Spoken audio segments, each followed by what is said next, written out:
Once upon a time, there lived a man who had a terrible passion for baked beans. He loved them dearly, but they always had an embarrassing and somewhat explosive effect on him. One day he met a girl and fell in love. When it became apparent that they would marry, he thought to himself, "She'll never go through with the marriage with me carrying on like this." So he made the supreme sacrifice and gave up beans. Shortly afterward, they were married. A few months later, on the way home from work, his car broke down. Since they lived in the country, he called his wife and told her that he would be late because he had to walk home. On his way, he passed a small cafe, and the wonderful aroma of baked beans overwhelmed him. Since he still had several miles to walk, he figured he could walk off any ill effects before he got home. So he went in, ordered, and had 3 extra large helpings of delicious baked beans. He farted all the way home. By the time he arrived home, he felt reasonably safe. His wife met him at the door and seemed somewhat excited.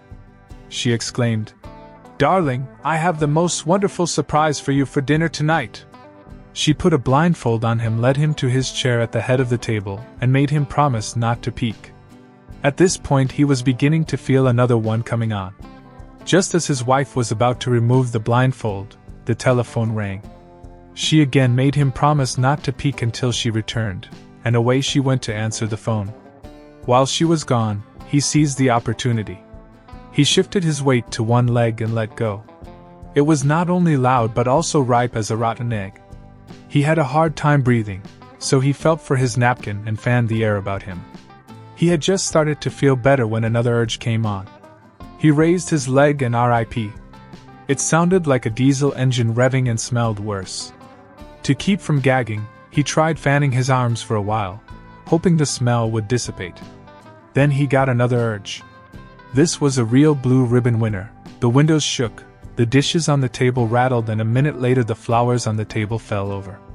While keeping an ear tuned in on the conversation in the hallway, and keeping his promise of staying blindfolded, he carried on like this for the next 10 minutes, farting and fanning each time with his napkin. When he heard the phone farewells, he neatly laid his napkin on his lap and folded his hands on top of it. Smiling contentedly, he was the picture of innocence when his wife walked in. Apologizing for taking so long, she asked if he had peeked at the dinner table. After assuring her he had not peeked, she removed the blindfold and yelled, "Surprise!" There, seated around the table to his great alarm, were 12 dinner guests for his surprise birthday party. Tim decided to tie the knot with his longtime girlfriend. One evening, after the honeymoon, he was organizing his golfing equipment. His wife was standing nearby watching him. After a long period of silence, she finally speaks. "Tim, I've been thinking, now that we're married, maybe it's time you quit golfing. You spend so much time on the course. You could probably get a good price for your clubs." Tim gets this horrified look on his face. She says, "Darling, what's wrong? For a minute there you were beginning to sound like my ex-wife." "Ex-wife?" she screams. "I didn't know you were married before." "I wasn't," he replied. A man walks out to the street and catches a taxi just going by. He gets into the taxi, and the cabbie says, "Perfect timing. You're just like Frank." Passenger: "Who?" Cabbie: "Frank Feldman. He's a guy who did everything right all the time." Passenger: "There are always a few clouds over everybody." Cabbie: "Not Frank Feldman. He was a terrific athlete. He could have won the Grand Slam in tennis. He could golf with the pros. He sang like an opera baritone and danced like a Broadway star, and you should have heard him play the piano. He was an amazing guy." Passenger: "Sounds like he was really something special." Cabbie: "There's more. He had a memory like a computer. He remembered everybody's birthday. He knew all about wine, which foods to order, and which fork to eat them with. He could fix anything. Not like me. I change a fuse, and the whole street blacks out. But Frank Feldman could do everything right every single time." Passenger: "Wow, what a guy." Cabbie: "He always knew the quickest way to go in traffic and avoid traffic jams. Not like me, I always seem to get stuck in them.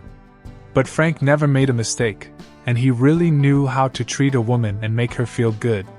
He would never answer her back even if she was in the wrong, and his clothing was always immaculate, shoes highly polished too. He was the perfect man. He never made a mistake. No one could ever measure up to Frank Feldman.